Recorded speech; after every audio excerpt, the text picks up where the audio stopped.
Guys, nagbubuhat kami naman sakong buhayin guys. Ang bigat na ito eh. Kaya ginagawa natin ng paraan para magaan lang. Para hindi tayo masyado mabigatan. Ayun yung ginagawa natin. Ano? Diskarte lang tayo kung paano maayos natin guys. Pag-akot ng buhangin.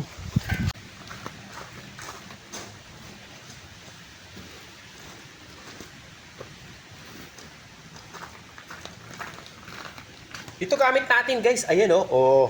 Kalawit natin. Tapos ito. Paano sa balikat.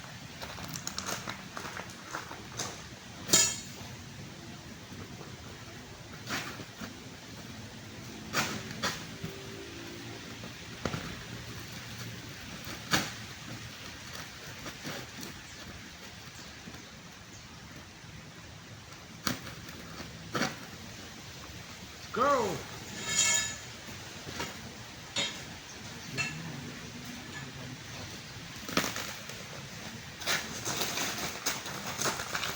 O diba? Mabilis lang. Oh.